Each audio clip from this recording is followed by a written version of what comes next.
Welcome to the Combat Lounge. I am your host, Phil Robinson. Today, Cade is off and Tony is on another assignment. I got something special for y'all today. I caught up with site coordinator for Bellator 292, Mr. Burt Watson.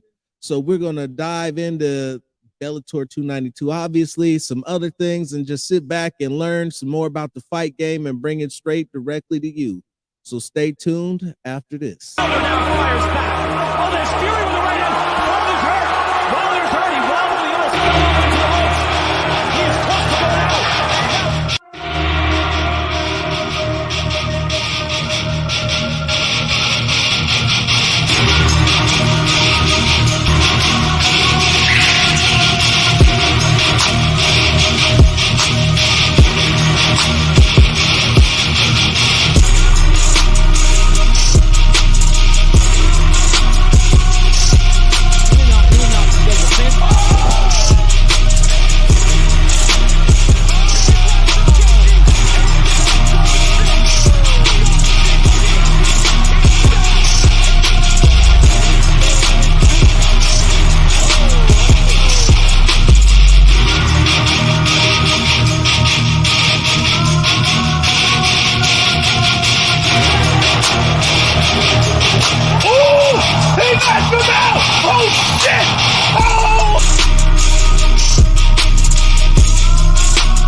All right, and we got babysitter to the stars, Mr. Burt Watson.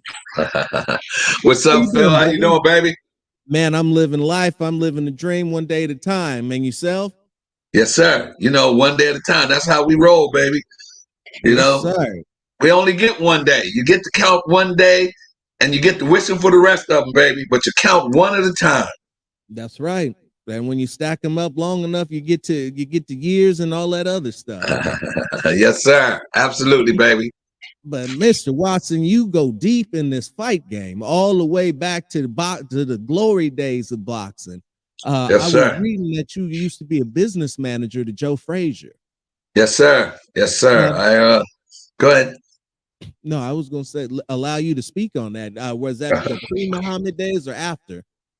Well, you know, now I'm going to date myself a little bit, but the first fight I ever, you know, I'm from Philadelphia, born in South Carolina. You know, my mom's from South Carolina. My dad is, you know, Jamaican, that whole mixed heritage kind of stuff, you know, but grew up in Philly and kind of went into the Marine Corps, got out and moved. Instead of going back to Philly, out of the Marine Corps, and that's where I get those straightforward coordinating skills. You know, between my mom and the Marine Corps, that's where that stuff comes from. You know what I'm saying? Right. You know, and my first, I don't want to say foray, but my first introduction to boxing was March 8th, 1971. And that was Muhammad Ali versus Joe Frazier. First boxing event ever had any interest of watching or whatever. I mean, you know, I've listened to Joe Louis and stuff on the radio, but me personally, that was the very first. And, you know, at that time, I knew Joe, but didn't know Joe personally, you know, and then after that fight, then they had the rest of them. And then he had his last fight against Jumbo Cummings.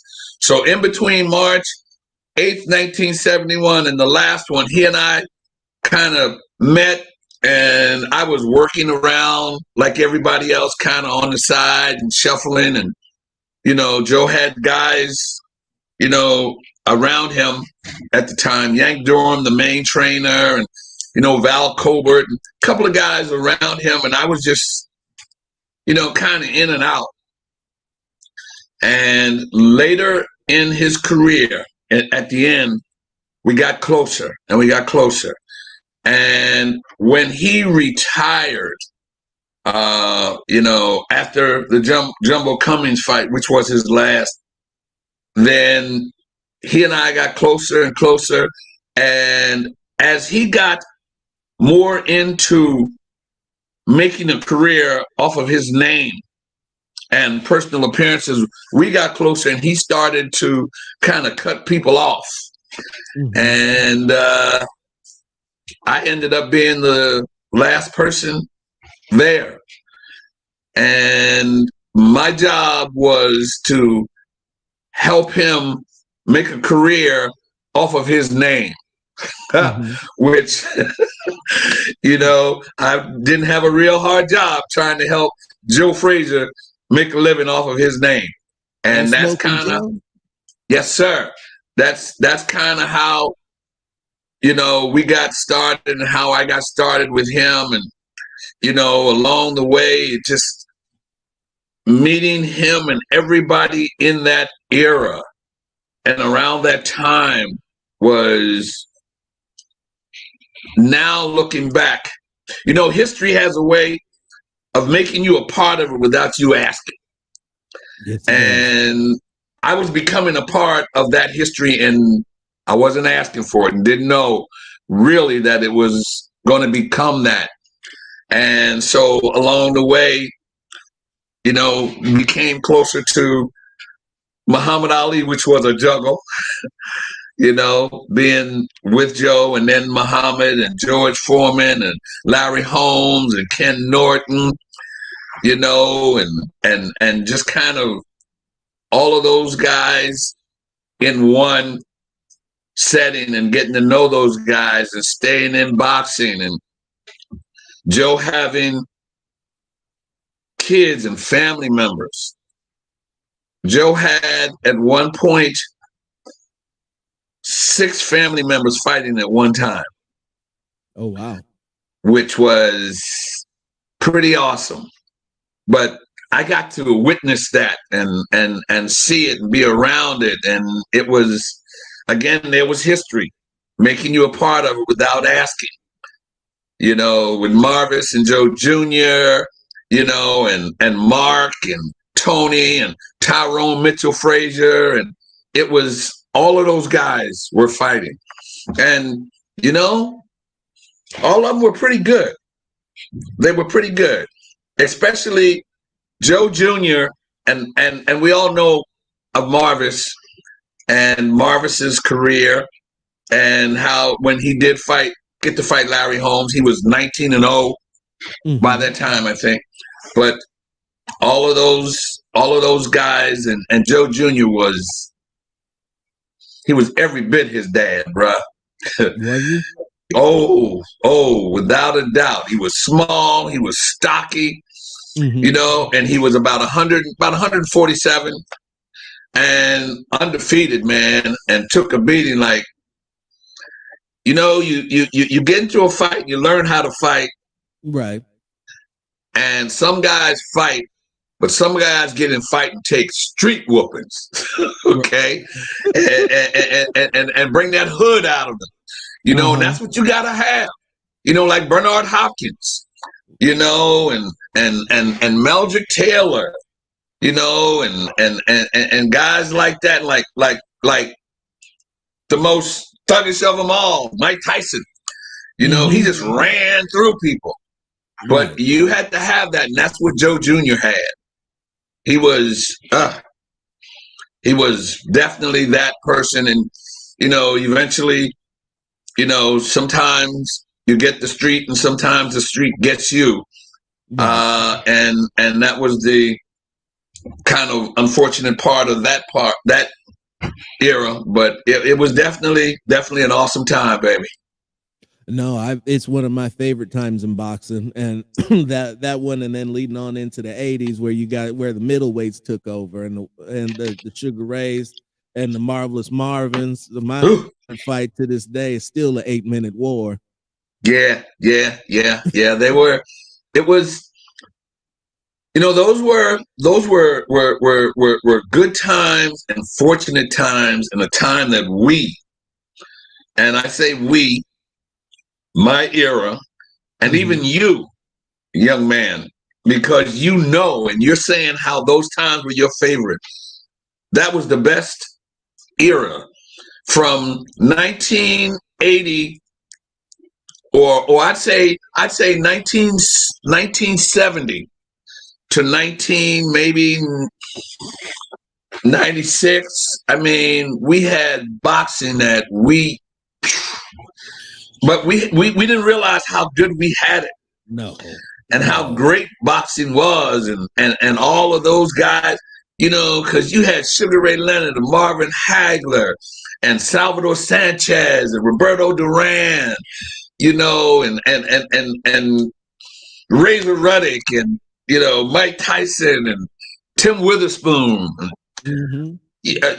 Meldrick Taylor, and Buddy McGirt. I don't know if you remember, but you had all those guys in boxing: Pernell Whitaker, Julio Cesar Chavez, Tito Trinidad. It was so many at one time, but it was so awesome because there were enough names and enough personalities to keep the public so interested in boxing that boxing just shot up to a whole nother level. And everybody in every era that came along kept it that way and didn't let it die or didn't let it go down. It was definitely awesome and an awesome time. And it was even more so of a privilege to see that and be a part of it, and to work with Mike Tyson. And I did Tyson's last 5 or 6 fights. 4 of them were not the best, but it was definitely awesome. I mean, even when he lost the fight, he won and we won because we got to witness it, and he was definitely definitely there. Sugar Ray Leonard, I did as a coordinator. I did Sugar Ray's last fight against Hector Camacho, which was Atlantic City, awesome.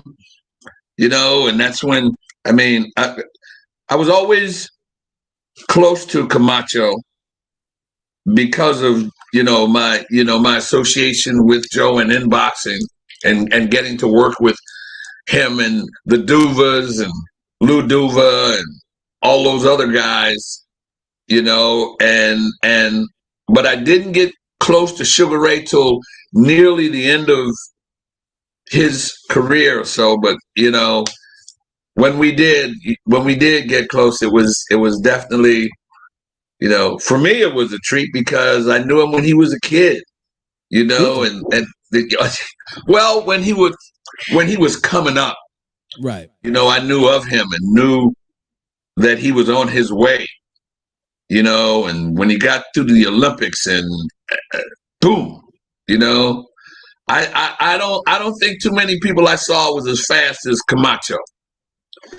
And then Sugar Ray came along, and that was, he put the S in speed, He did. Yeah, he did. The S and well, he put the HO in showmanship because Muhammad Ali and Joe Frazier put the S in it. Yeah. Okay. And Mike Tyson put the H. Sugar Ray and the rest of them did the OW, in the rest of it. And some of them put the S on the end of it. But it was definitely, some awesome times, baby. No, I like I said, we could sit here and we could talk boxing forever. Yes, like I said, through the heyday. So I'll just have to ask you, since you got to live through that era, you got to see it all. Who was your favorite? Joe Frazier. No less. So go ahead. I'm sorry. No, Joe was my favorite. Mm-hmm. So how was it being on the other side of the table with were you there for all of the stuff that went on between him and Muhammad? Well, I knew of it, but didn't get to see it until I started working with Joe and got to see how deep it was. And I can tell you, even though I may get in a little bit of trouble for this, but I don't care. You know, Joe Muhammad was not one of his favorites. Plain and simple. Right. It's just the way it was, and it worked out that way. And then in 1989, don't quote me on these dates, but go to Google and look them up. But I think it was like 1989 or so. A guy by the name of Hollister Whitworth came to me and had this idea that he was going to put all those 5 champions together and do a tour, and it was called Champions Forever. And it was Joe Frazier, Muhammad Ali, Ken Norton, Larry Holmes, and George Foreman. And I was the guy that was working with them and traveling with them, along with a couple of their other people. But even during that time, the interaction between Joe and Muhammad, it was a media tour, but I also knew how far to take things. I knew where to sit them. Right. I knew where to put them in terms of on a dais or in a position or in a hotel, the hotel rooms and when we travel. And you know what? No one said to me that you had to do that, but I worked with Joe as long as I did, and I knew Joe's personal feeling, and I also got to know Muhammad Ali as I worked with him. So, it's like you in the media. You know what people need to hear, but you know how to give it to them. Right. You know how to put a little dress on it, or put a skirt on it, or how to take the skirt off of it, and how to send stuff out there naked or fully dressed. Right. And I saw whatever tension there was, but I saw how they worked together, and they all fought each other at one point. Between Joe and Muhammad and Larry Holmes and George Foreman and Ken Norton, they all fought each other. And I got to know all of them. I got to know their families. I got to work with their kids, which blew my mind. That I eventually got to work with their kids. As I told you, I worked with all of Joe's sons. In 2008 at the Turning Stone Casino in New York. I forgot exactly where it is in New York. It's up where the Boxing Hall of Fame is in New York. I did the fight between Joe Frazier's daughter and Muhammad Ali's daughter, Layla Ali. And for me, man, that was so surreal. To do that fight and to watch them, those two, it was their dads all over again, and they both favored their fathers, so it was a real special time for me. That sounds amazing.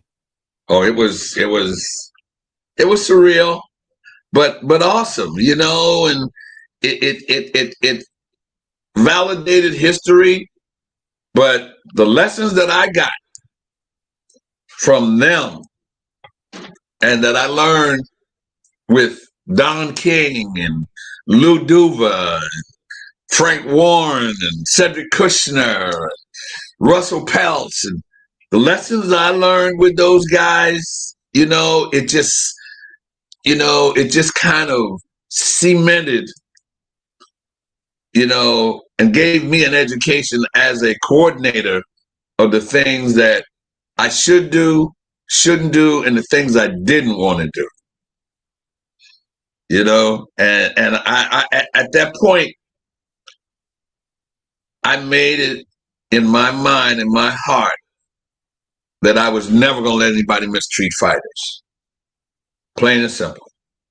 And to this day, I handle my job and what I do with the same thought in mind, the same thought process, protecting, looking out for the fighters, and looking out for how things should be for them, how things are supposed to be, so that they get that comfort level to do what it is they do, because it ain't. I don't know if we on an X-rated program here or not, you know, but it ain't nothing in this world more taxing than getting in that ring for an ass whooping.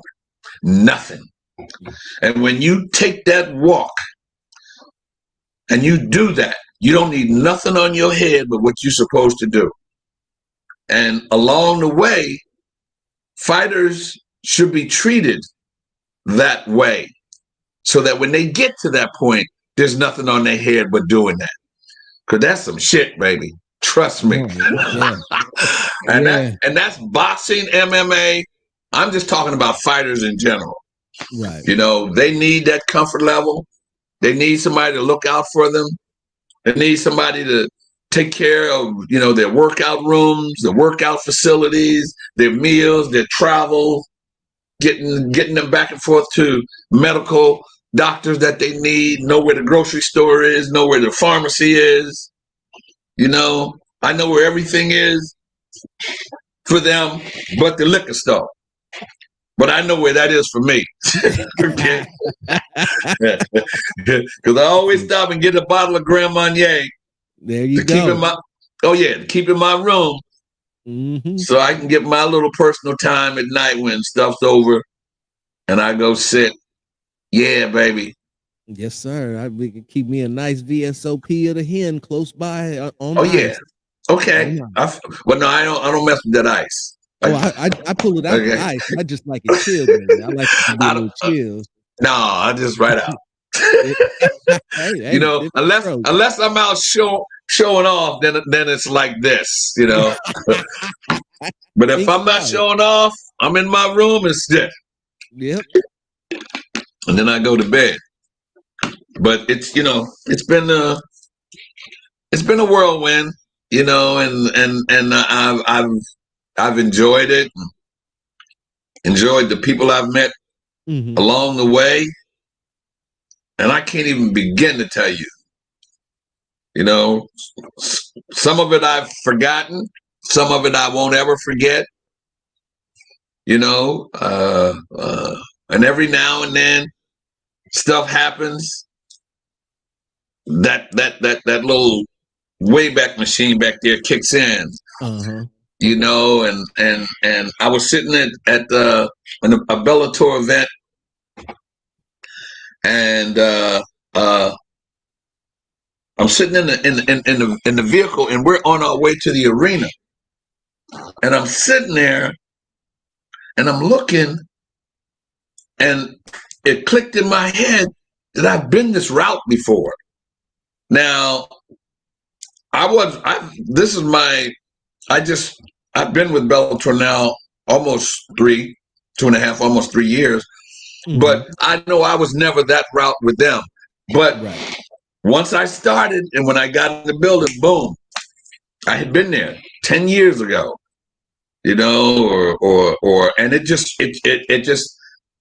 hit back that, yes, I've been there, and I've been in that. Once I walked around that building, I knew where I was and where things were. Got a little different because it got upgraded, got remodeled, but you know, and in my head, I'm like, damn, I've been here. I've done this, you know, and it happens now, you know. It's still, we go to certain venues, and I look at one point I used to get in to a thing where I used to go into the bathroom, and I'd write my name. I can say this now. I'd write my name on the wall, you know, in the men's room on the wall with an ink pen. Only one time I came back, that name was still on that wall. One That's time. funny. But every other time, I'd come back and it was gone. But it's and so you know what? I stopped because I know now that they get that in depth in cleaning. But you got to know that because it's a men's room. So Yeah. I stopped and I started figuring out now where in the hell. But so I started keeping numbers. Mm-hmm. And as we go along, if you ask me a certain number that I'm thinking, I'll bring it up. But I'll bring it up before before we're done here. Okay. Okay. So before we make this transition to the MMA, did you ever get a chance to work with pound for pound, Roy Jones? The only fighter that I've never worked with from 1971 to 1996 was Lennox Lewis. Anybody else I've worked with? Anybody? I've done Roy Jones. I did the Devil and Mr. Jones when he fought Vinny Pazienza. I did that one. I did Roy Jones against who's the brother? He just showed himself off. In answer to your question, I've done maybe 5 fights with Roy Jones. Mm-hmm. But yes, sir. Yes, sir. Him, and I did the one in New York. I forgot who the hell he fought, but I was close with his coach, Alton Murkison. And all of his crew. But yes, I did 4 fights with Roy Jones. Nice. And we're buds. Are you? Yes, sir. I would love to meet Roy Jones. That Yes, was one of my favorites growing up as in terms of time. The way that he was just able to do what he did and the way he put his hands behind his back and shimmied left, shimmied right, and came back with knock. I said, you ain't supposed to do that. But him, Roy Jones, Sugar Ray Leonard, and Muhammad Ali were 3 of the most accurate punchers that I knew. Mm-hmm. Joe Frazier was accurate because that left hook always landed. Mm-hmm. Anytime he threw that left hook, it connected. Mm-hmm. But I'm talking about pinpointing, and knowing when to throw it and where to throw it. If you notice, the 3 that I just named, Muhammad Ali, Roy Jones, and Sugar Ray Leonard, they all showed off.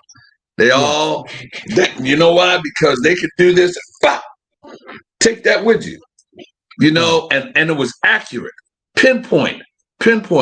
Muhammad Ali was more so because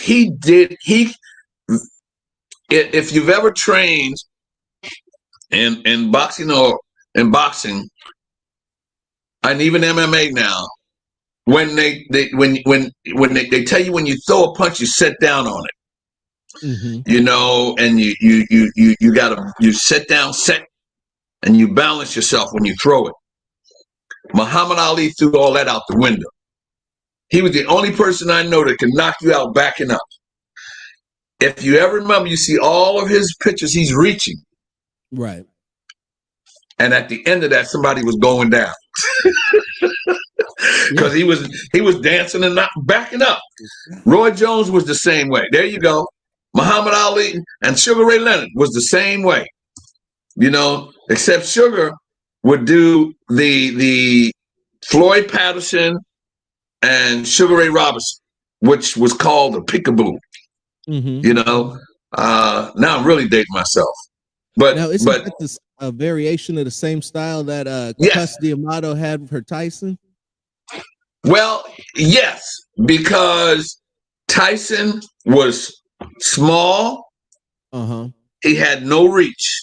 When I say none, guys a reach was 77 to 80. Right. Tyson maybe had, I don't know his reach, and I don't want to say it, but I would just say maybe 40. So when you don't have a reach, when you throw a punch, look at that. Look at that. Boom. You got all that there. And that's all a person needs. Just a little way. So Tyson was taught by Cuss to crotch in and throw out from inside. Mm-hmm. You don't throw your punches from here or from here.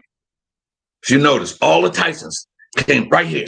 Right. Pop, Yeah. pop, pop, pop, pop, pop, pop, pop, because he was set on each one of them, and he had about that much reach. So, but he learned, and it was Cuss and what was his name? Kevin Rooney. Was it Kevin Rooney? Kevin, who I also knew. I'm sitting there talking to you and dating my damn self, and I'm like, yeah, I did know him. But Kevin and the style was such that it allowed him to when you're used to boxing and jabbing and dancing around and shooting, when you got a guy that's here, a lot of guys didn't know how to handle that. And they didn't know how to handle when somebody was right up in here. Right. You stayed back and you let a guy put combinations together. Not with Mike Tyson. He was a zoop, bam. And it worked. But he was like that. But Roy, Sugar Ray, and Muhammad, they were, that distance and that accuracy was off the chain. Tyson, Joe Frazier, and I'll put George in there because George was just lumbering.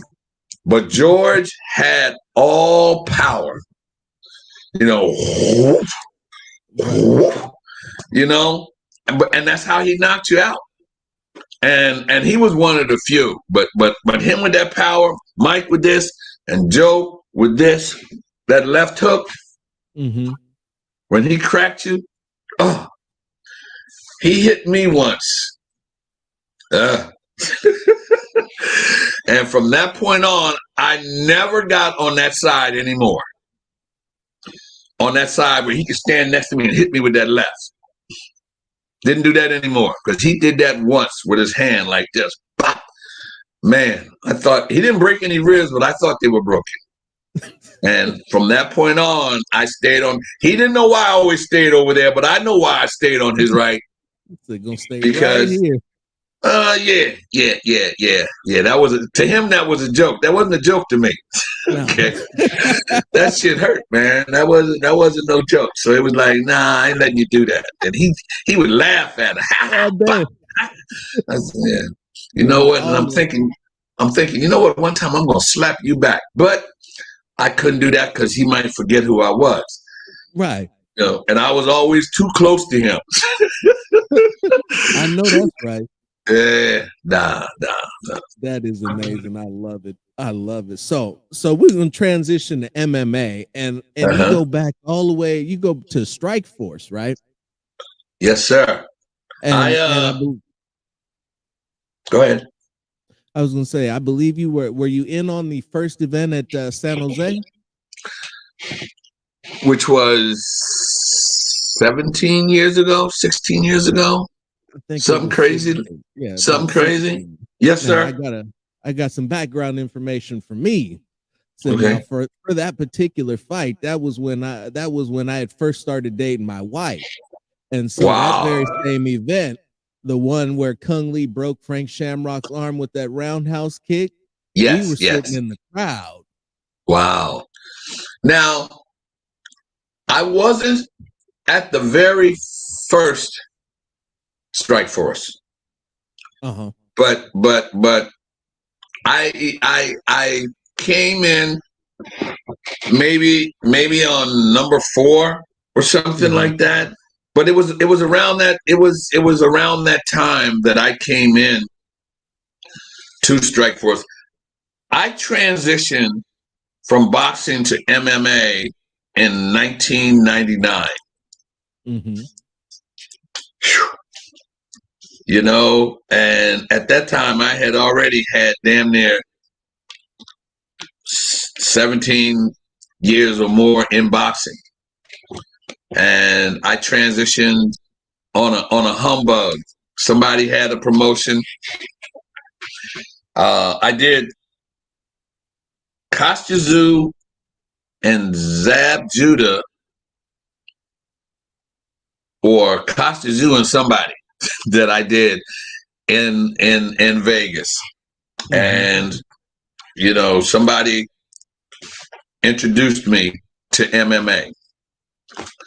I'm also a very loyal person, and I'm loyal now to who I am. So I'm not gonna mention nobody else's name. There you go. Okay, but I I got appreciate it. introduced. I got introduced to MMA in 1999. I had my first fight in 2000. I think it was UFC 30. That was the first MMA that I had. My introduction. Mm-hmm. And you know, I worked on Strike Force, WEC, and I was doing all of the other stuff at the same time. But you know what was so unreal about that was that the fighters from Strike Force and WEC was what made MMA what it is today. Yes, it is. And I'll say that 1,000 times. Those fighters that we brought on from Strike Force and the WEC, the combination of those guys and all those guys put MMA at the level that it is now, where it is today. Because initially it was, you know, I had more people call me a traitor and had bad names for me because they could not understand how I could give up Don King and all and Butch Lewis, who had Michael Spinks, Right. and Lou Duva and all those guys to get into a sport that was not gonna last. To get So into they a thought. sport, huh? I said, or so they thought. Yeah, or to get into a sport that was honestly, they called it barbaric. And I remember when people used to say how barbaric boxing was. Was. Okay. And that was when they was using 12-ounce gloves. You know, and then they went from 12 to 10, and then they switched 10 for heavyweights and 8-ounce gloves for smaller guys from 147 on down, and for females. And then when I got into MMA, gloves were 4 ounces. And I was like, what the hell? See them things back there? Mm-hmm. 4 ounces. And I was like, oh, this shit gonna hurt. Yeah, Oh, it's no joke. this is really, but you know what? It was initially when I started in MMA, it was MMA, it was grappling and jiu-jitsu, which was mostly on the ground, stand-up striking with your legs and different kicks. The boxing was horrible. And yes, I said it. Okay. What they call striking. Because to me, they were fighting like this. Okay. Or they might as well have been. Because I came from boxing where they were, but then I got these guys, you know, with 4-ounce gloves on, and they were doing what they were calling stand up. And I was like, oh no, man, y'all gotta do a little better than that. Right. But as time went on, this went to this. Mm-hmm. They started becoming more technically skilled, technically sound, and the guys were learning how to fight, how to box, and to put it all together. And those guys, man, from Strike Force and WEC, they really, but that also brought notoriety to the various weight classes in MMA. Because then guys at 170 and 155, and 100, those guys were killers. Right. And then they started learning how to do stand-up, and that changed the whole landscape. It wasn't a thing where guys were just taking you down on the ground and trying to submit you, and did what Hoist Gracie did back in 90, was it? 91, I think. I'm not 100%. November 12th, I know it was. But where he submitted 3 people in one night. He actually won 4 fights in one night, and submitted 3 of them. That change from ground and pound and to stand up. Now it's like they spend the first 2 or 3 minutes feeling guys out and striking, and I mean technically sound. Yeah. And I'm amazed with that. But that was my transition in 99, 2000 from boxing to MMA. And honestly, my reasoning for transitioning, because it was a job. Right. It all starts there, baby. Yeah, it was offered to me, and every time I got a date, the date happened. Yeah. In boxing, that shit wasn't the same. Right. Sometimes I've been at the airport for a boxing event and find out that it got canceled. Okay? At the airport on my way to an event, and then I get the word that the event's canceled. I'm like, oh man, come on.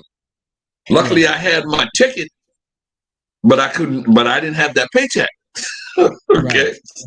So I didn't, but initially in MMA, when I got a date, that date happened. And it was like that from 2000 to about 2000, honestly, maybe till 2010 was the first time I ever had an invite. Almost 10 years it took me before I ever had an event that canceled. But when it was scheduled, it happened. Right. And man, I thought boxers was tough, but MMA fighters, and I've seen some stuff. It's the people, and everybody was saying, "Oh man, how could you? How dare you?" But every time I got that check, I kept rolling. That's all that matters, baby. I just kept going. I just kept going. I said, "You got to fight this weekend?" No, then what the hell are you talking about? What am I supposed to do? Sit down and wait? But then it started, and then it started catching on, and the fans started getting crazy, and it started getting good and entertaining. And the more people that started to come to it, and I started to learn more myself personally about MMA. Now, I boxed. That's what I did. I did that in college. Not on the college team.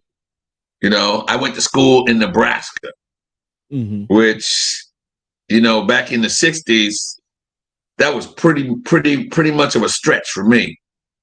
But I was also a hood rat from Philly. So I knew how to fight.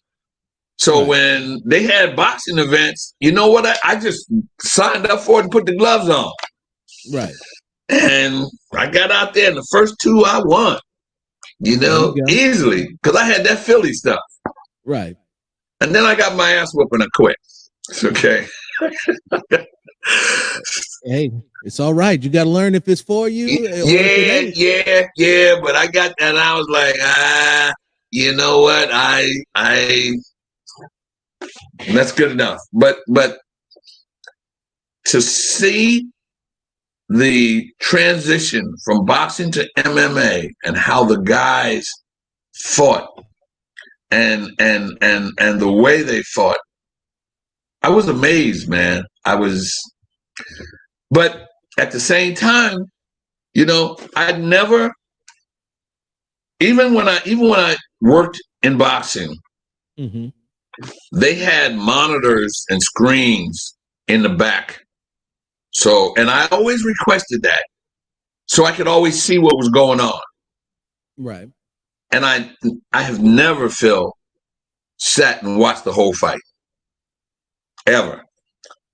I always had the monitor and I always kept my eyes on the corner where the time was. And that was all I was ever watching, was the time. Everybody else is watching the fight, and I'm looking at the time. Okay, because I know when I need to know when to get the next guy or the next fight on the move. So I was watching the time.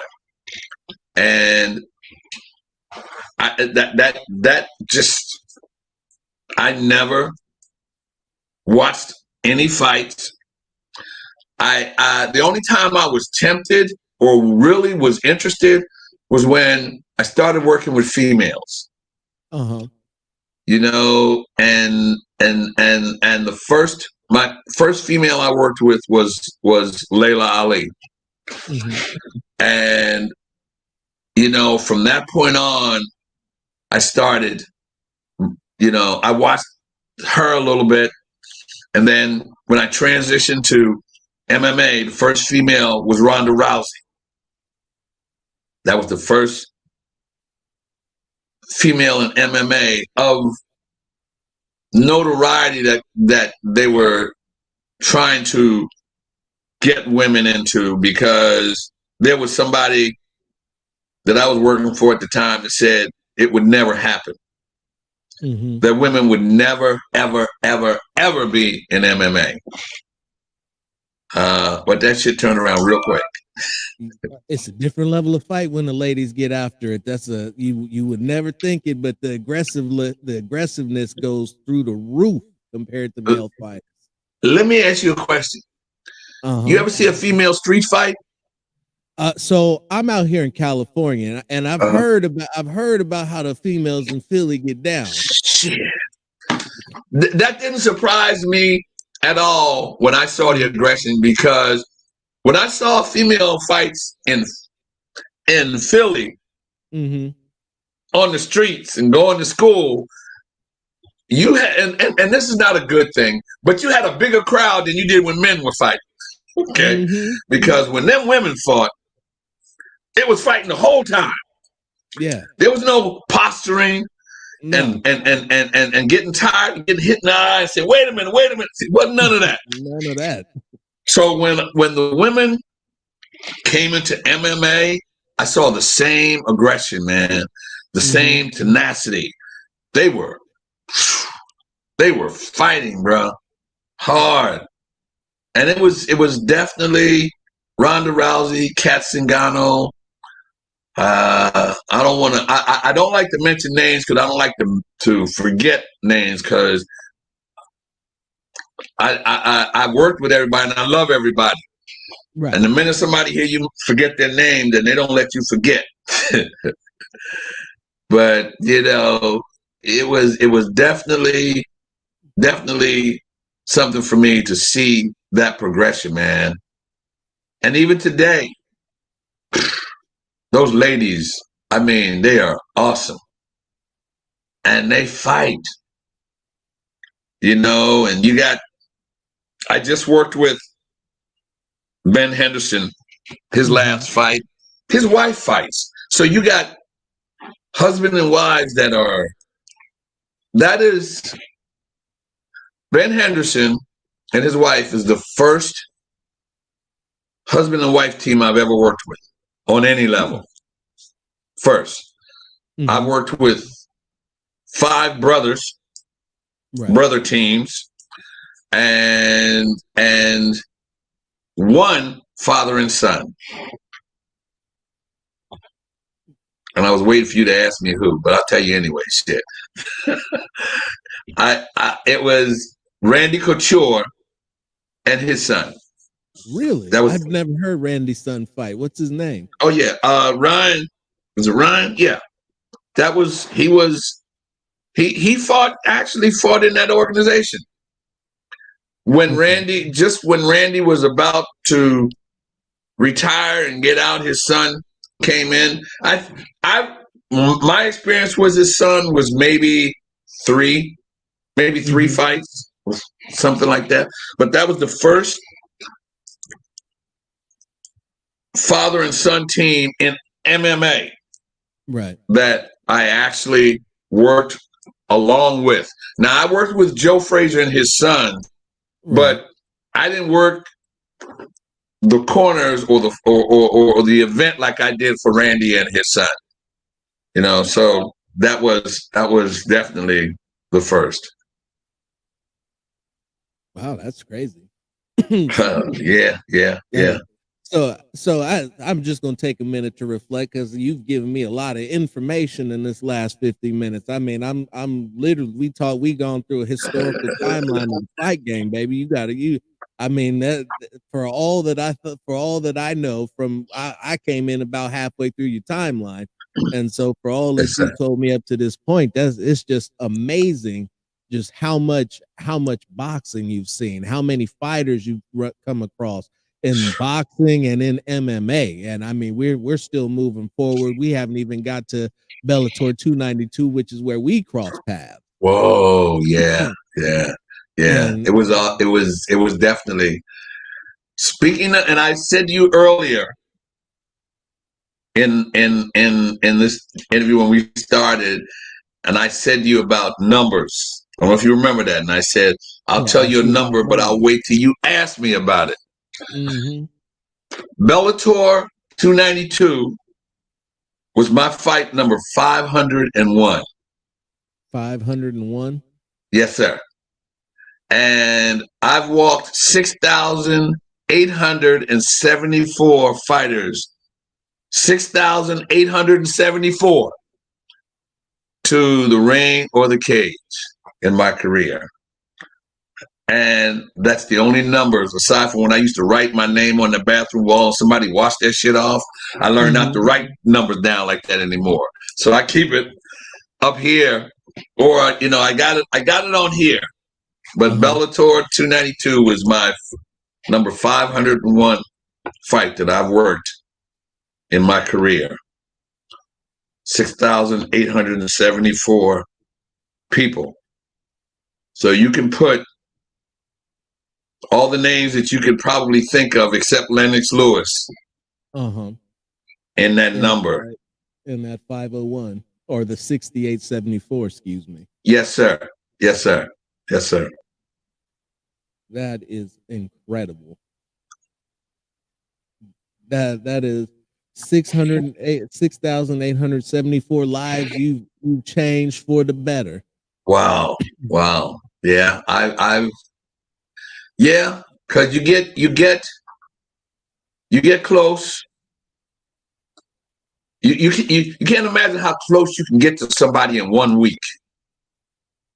You know, and when you only have a week to do that, and you have a week to have, as I said earlier, that my biggest thing is making sure that everybody has a comfort level with me, and a comfort level with what I do, and a comfort level that I'm going to take care of, right, and that I'm real, and that what I say is for the betterment. Now, some of them may not like it.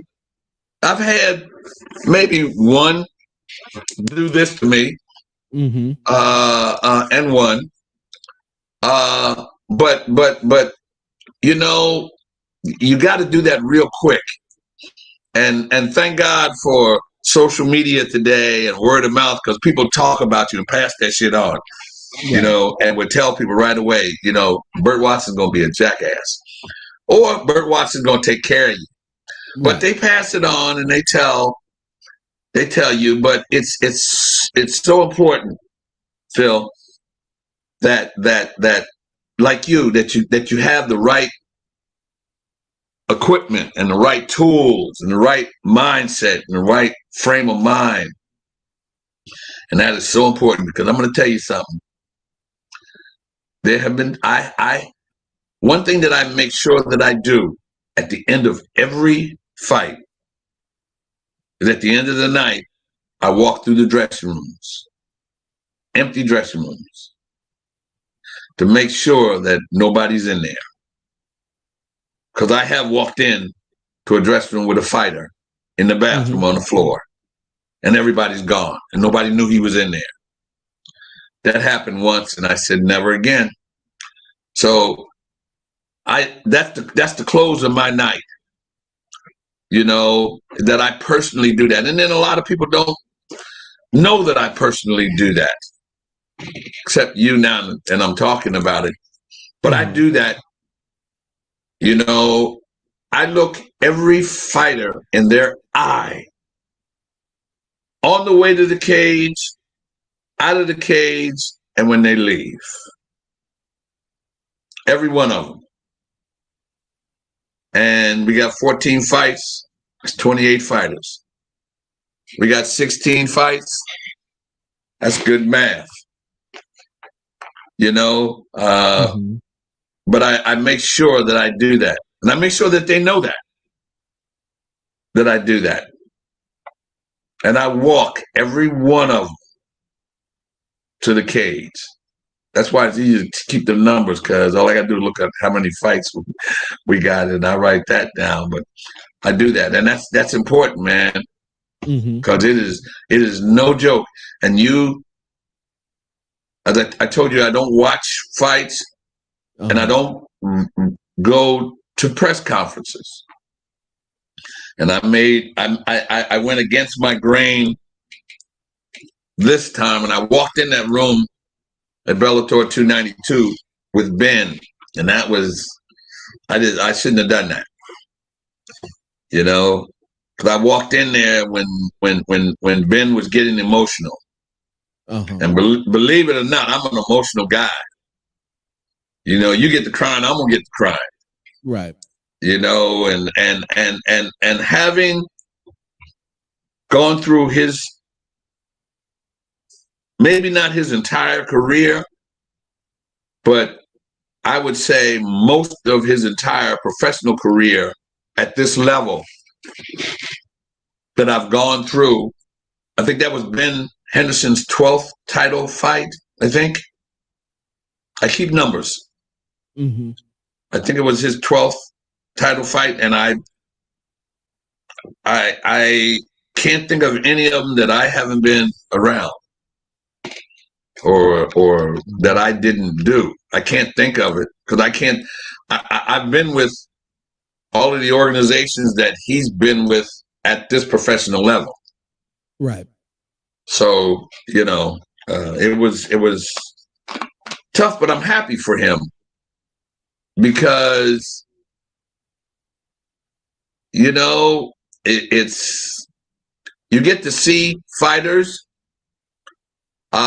who go through their careers and end their careers in a good way, and some of them, you don't like to look at the way the career ends. But right. Ben looks good, he sounds good, he was smiling. Only thing I missed, I didn't see his mom, and I know his mom, because I'm used to seeing her at every fight. But I didn't, and if anybody wants to know, this is Snapple, okay? Yes, sir. That's not Grand Marnier. If that was Grand Marnier, I'd have it in a glass, and I wouldn't have been shy drinking it. It's just a little too early for me right now. You do as you are, my friend. We're just sitting here having a nice discussion in the combat lounge. Yes, sir. That's how we do things around here.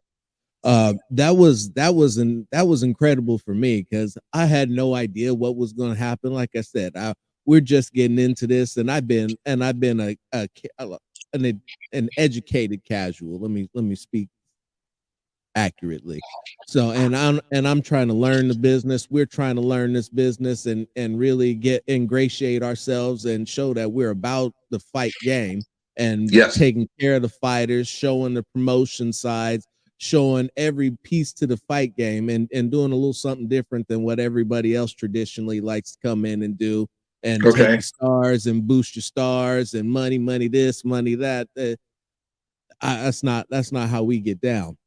But coming in and not knowing where he was, particularly in this stage of his career, and I think I figured it out in the end when I was looking at his hand wraps and saying he's about to retire. Said, wow. Said, our first event that we covered, Benson Henderson retires. Yeah, that was a big deal. That's a huge deal. Because like you said, I've seen him working for the other company. I've seen him do the Bellator fights. We know who Benson. We actually met Benson Henderson at Radio Row for the Super Week, which I believe is where my other guy met Scott. Okay. And Danny. So we were out there working with that, and we've kind of ended up in a situation where this opportunity has presented itself. And it's been one that's just been open to us, where everybody's just, received us well, treated us nicely. The fighters have been responsive and very gracious with their times, along with everybody else. And to see that was just like, yo, that was crazy. And then there was the highlight to my night, or there were a couple looking at Big Swarm, the way he finished that fight. Because I was like, oh man, Big Storm, this not looking good for my man. He getting dipped every time he throws a kick. We're gonna have to come up with something different. And wait a minute. And he did. And he did. Yeah, he did. He did. But he's pretty good on the ground for a big man, because a lot of times you don't find guys that big that handle themselves like that on the ground. It's almost awkward for them. But he he was good. And Valentin, I mean, was no joke. No. At all. And he got caught. I think was it an elbow? Yeah. I think they got him after the big right. Yeah, but he's no joke at all, man. So it was that particular card. I mean, Perez and Enrique, they were all. One thing about Bellator is that they put great matches together. And I always, as a coordinator, I know I've been at fights where you got your prelims that start at maybe 3 or 4 o'clock. Right. And then you got your main card, which starts at about 7. Right. I've been at fights where the prelims started at 3, and by 4:15 they were done. Okay. It was one of those kind of nights for 292, because I was like, boy, we are really whipping through here. It's gonna be one of these kind of nights. Yeah. But then it caught up. And that's when you know that the matchmaking is good. And the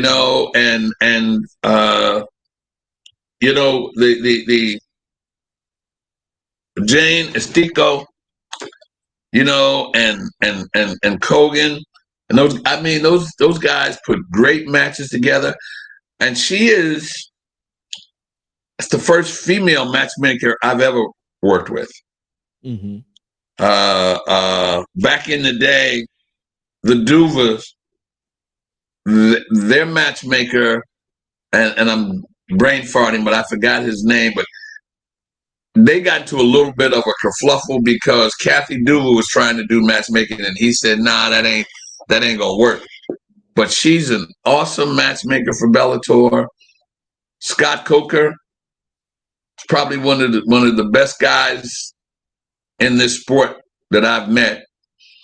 And if I didn't feel that way, I wouldn't say it.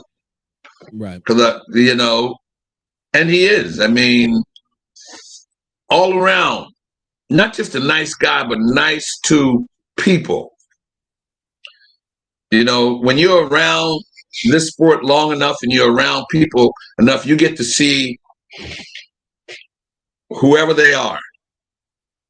And you be around them long enough to see whoever they are. And I've been around him long enough to see who he is.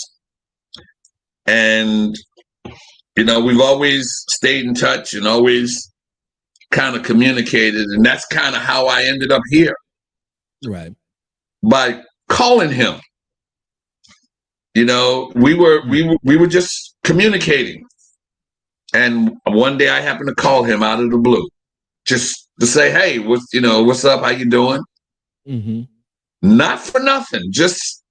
And he was like, "Damn, Burt, what made you call me?" I said, probably the same reason I called you the last time and talked to you, and they were at Mohegan Sun, and he asked me to come down. That was it. And I went. And that was, I've been there, and to see, what Bellator is doing, and, it's, I got lights here, and sometimes lights get a little brighter. Yes, sir. But that's all it is. If I take these lights away, I'm still Burt Watson. Yes, sir. You take your lights away, you're still Phil Robinson. Yes, sir. And I say that to say that at this level, there is nobody that does it any better than the other. Because everybody at this level can fight. Right. And everybody at this level has to perform.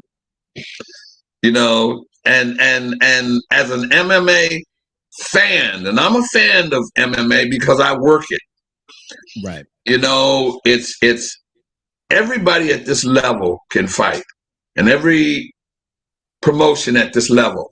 When you're at that level and you maintain it, trust me, it's not an easy thing to do, man. And it's, my hat's off. Although I never take this hat off, but and that's real because I never seen what was under it. There was always a hat on.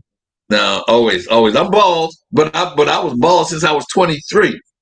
I've always shaved my head, but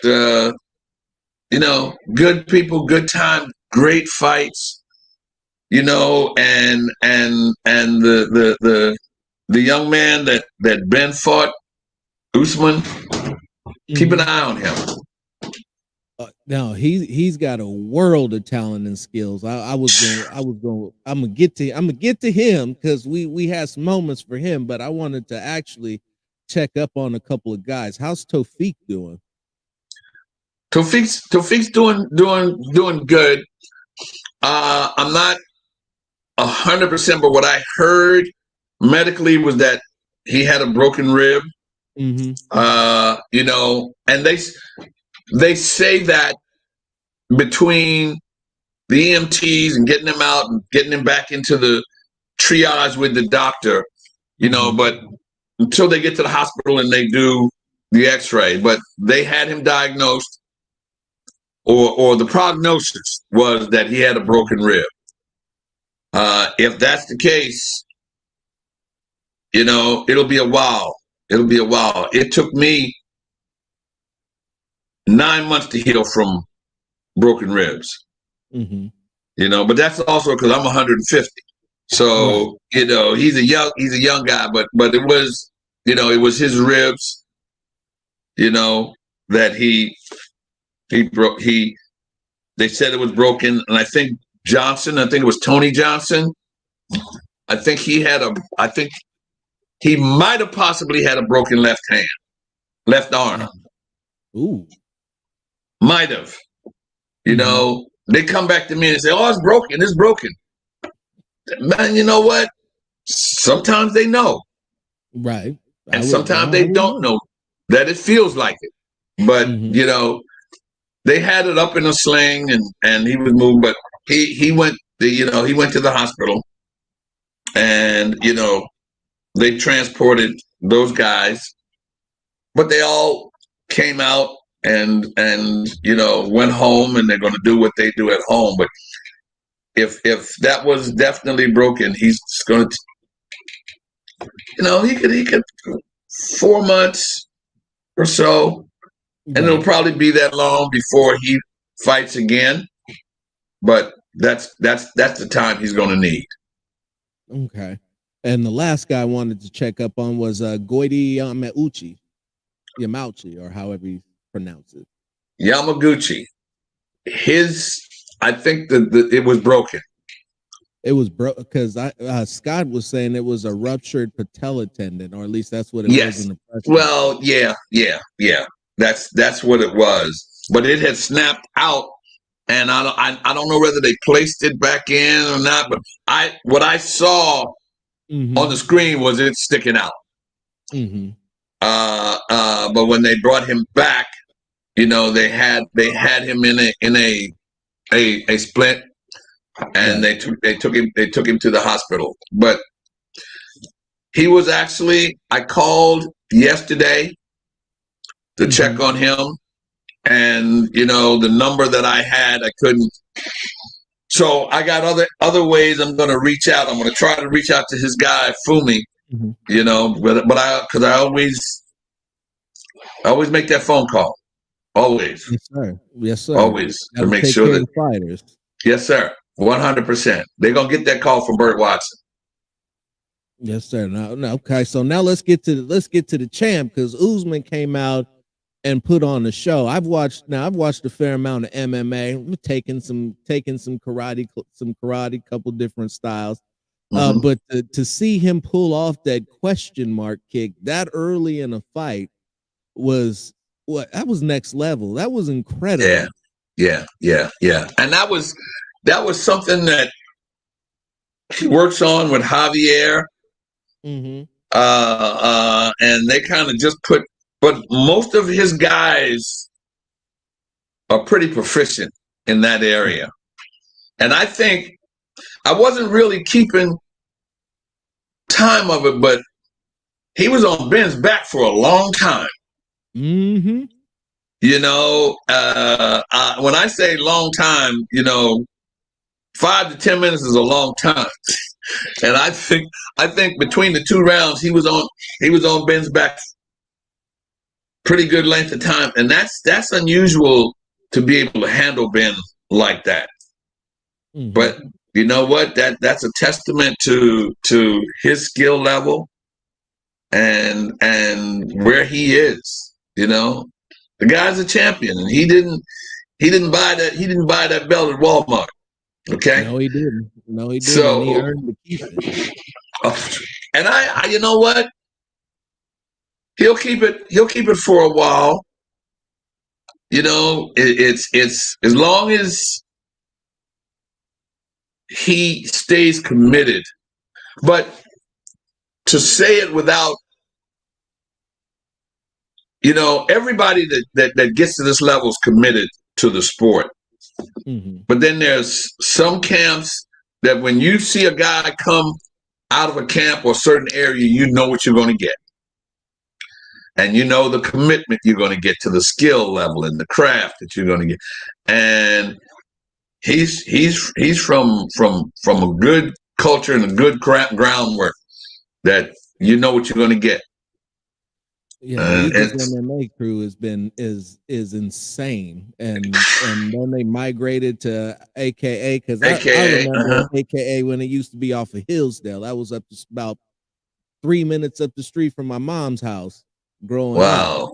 Wow. And crazy as kept, I never stepped foot in there. Couldn't, to this day, I can't believe that for all the fighters that were 3 minutes down the street, right up. Yeah. Never walked in. But but one of the highlights to the fight night for me, it was seeing something that you typically don't see. and that's for guys from the other place to be seen at your place. And most importantly, what just completely blew my mind is that the lightweight champions in two separate promotions are all being trained at the same gym. Yes. Islam. Who else did I see?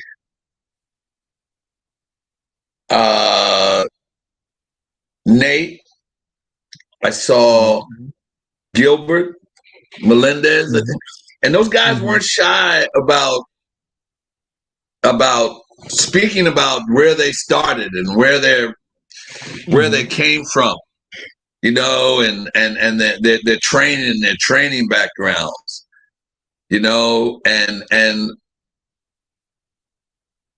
I having been around these guys, Islam and those guys, and then that training and coming from that gym and that area, I'm not surprised.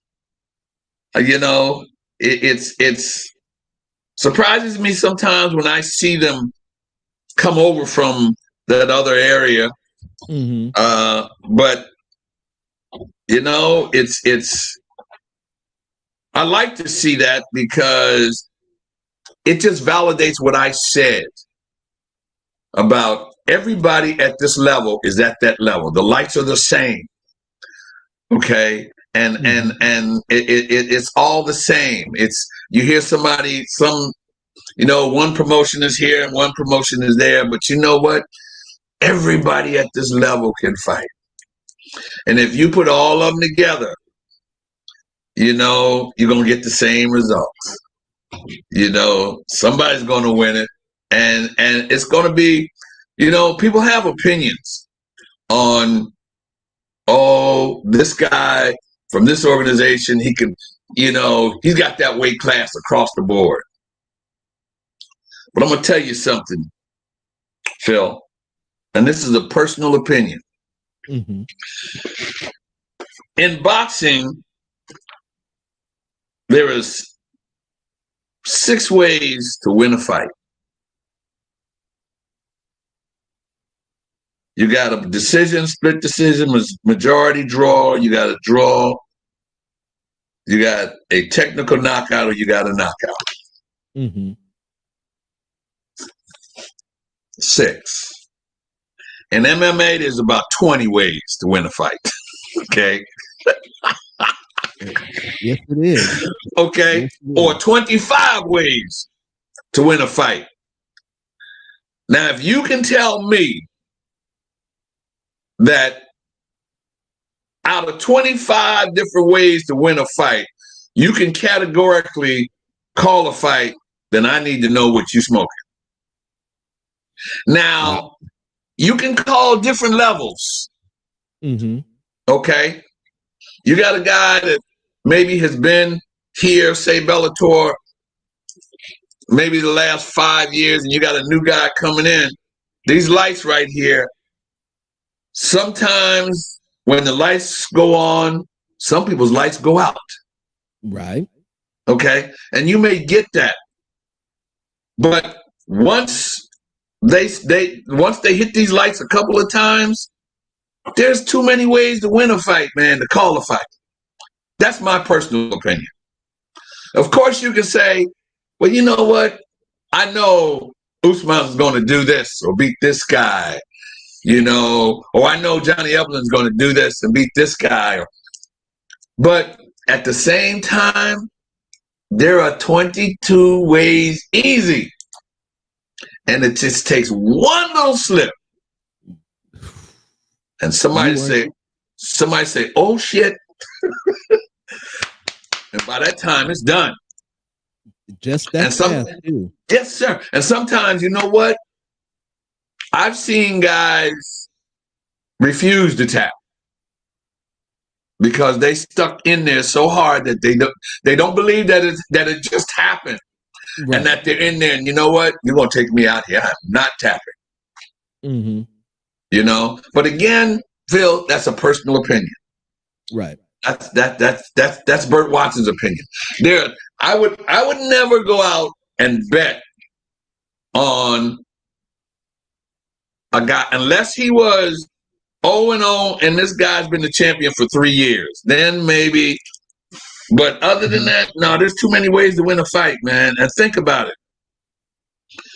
Too many ways. I think I saw something with you in your intro in this show where you were like, oh, shit. So, okay. It's funny that you bring that up because I'll tell you what that was. So that was Edwards and Usman #2. And I had watched Usman absolutely dominate that fight to the point where I said, I'm watching Edwards' corner, slapping him across the face. He looked completely dejected, disheveled. And at that moment, he's walking out of there with the belt. Now, I was talking to my guy, Cade. I watched how he did it. And I've watched how he did it be replicated by other fighters to the very set, not necessarily for a belt. But using the punch with the slip and the parry, and the slip walks right into the kick and puts him down the very same way that it put him down. But now, how many guys you think know that move, that slip and the parry? But how many get away from it? Or I'm trying to go back to what I said about too many ways to win a fight, to call it. If you remember Chael Sonnen and Anderson Silva. Yeah. It was 20 seconds left. Chael was killing him. And what happened?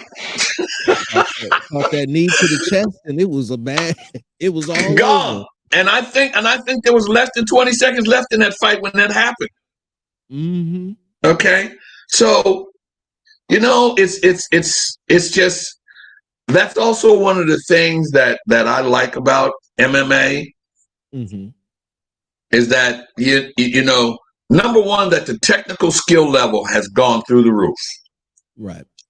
And the moves that guys have created since I've been in, and the development of martial arts and jiu-jitsu and all of those things with the combination, and I'm going back to even the contributions of the Gracies, and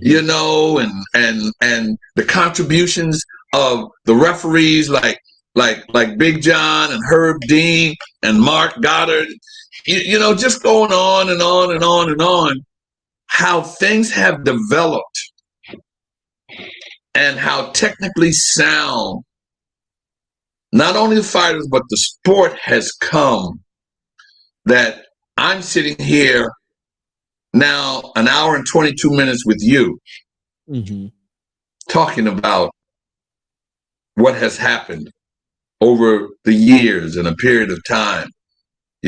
For me to see that, man, I'm still amazed by it. And I know that it still has not yet kissed the baby. Right. It's still, and it's going to get more. Within the next 4 years, there's going to be 5 more different moves that somebody's going to say, how in the world did they ever, and you know what? And then you look at things, if you remember Anthony Pettis running up on that cage. Who in the hell would have ever thought to do that? I don't want to put my boy Ben in there, but I'm just saying the fact that he did that, everybody in the world was like, whoa, did you see that? And that was nothing spectacular, but you know what? It was a different way to do something. It was an approach that created confusion and a split second of hesitation, and that was all he needed. And think of how many more we got to come with the technical skill level of everybody that you see now and the guys you see coming along. And not only that, but the guys who haven't gotten the chance to be at this level. And I visit gyms every now and then I don't do it when I'm at home. I'm in Philly. And every now and then I'll go to Daniel Gracie's, or something like that. But for the most part, I don't, but I've been to most of them, American Top Team and AKA and Eagles and all of them. I've been, and to see, man, just, you know what? You can go in a gym and see the development of how the gym looks to tell you how people in the gym have developed. Think of that. No, you definitely can. Oh yeah. You walk in there and you're like, yeah. And as a coordinator, that's the first thing on my head. Mm-hmm. How do they get a comfort level in here? Okay. I ain't never seen anybody get a comfort level with a roach. Okay. Never. Okay. You don't want them in there. Although I'd be scared if they did. That's a bad mamma jamma right there. For real. But you can see, and that's simplistic, but that's real, bruh. That's real. And that's how it happens. And I've seen, American Top Team, Dan Lambert, when he first started, and how it has developed, and John Kavanaugh. I'm starting to name names, and I tell you, I don't like to mention names because if I miss a name, somebody's going to. Why the hell did Burt? Yeah. Oh man, come on. And it's Javier. And Six Gun Gibson. Is that I knew these guys when they were kids, when they weren't where they are now. But I've seen their development. I did Josh Thompson's first fight, and now he's sitting behind a microphone. Right? In a suit. In a suit. Walking around shaking hands and kissing babies. And I got a picture of he and I with the first glove that he ever put on. And to look at him, I'm looking at him, and he don't look as old as my grandson. Well, because my grandson's 26. Oh. So, and it's absolutely, man, to see that. It's amazing. It's amazing. No, I hope to be able to get in on some moments like that. Like I said, we're just getting in, and that to me is really kind of an untold story here. Is that everybody comes in looking for the stars, but nobody's looking for the up and comers. And you know what? Let me say this to you. You pay attention to everything as you go along your way. And you just said to me, you guys are up and coming and trying to get in. You pay attention to everything and everything anybody says to you. Nothing anybody says to you should be irrelevant. Period. There's nothing a fighter or somebody could come to me and say that I don't listen to. I may not remember it, but I'm going to listen to it and act on it right then. That way I don't have to remember that shit, okay? Because we did something about it. But you pay attention to everything around you and everybody around you and do more listening than talking. Get to my age when you start doing talking because you've been around or what. But for the most part, you do that. And people see you without you making noise and see you without you yelling like I have to yell every night. We rolling. But they don't know anything. They don't know anything more from Burt Watson than that. But that's how you learn. And I'm just giving that to you because I can tell you that there is so much that you learn from listening than you do from running your mouth and talking. Trust me. Because when you talk over somebody, you're not hearing them. Or you're not listening. But when you remind somebody of something that you heard from them 10 years ago, they don't ever forget that. And people never, ever forget when they first met you. Ever. Ever. I have them say to me, and I'm scratching my head because I don't remember. I'm like, oh. You know, and when they walk away, like, and I'm in my head, I don't remember that shit. But you know what? They remember it to the dime, to the time. So you do that. I didn't mean to go off on a tangent and give you that birdism, but you know, I like leaving footprints, son.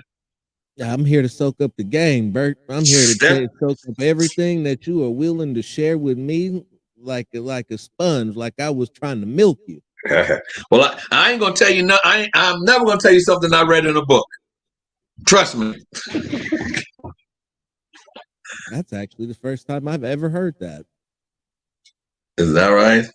That's the first time I've ever heard that. Never gonna tell you something that I read in a book. I like it. No.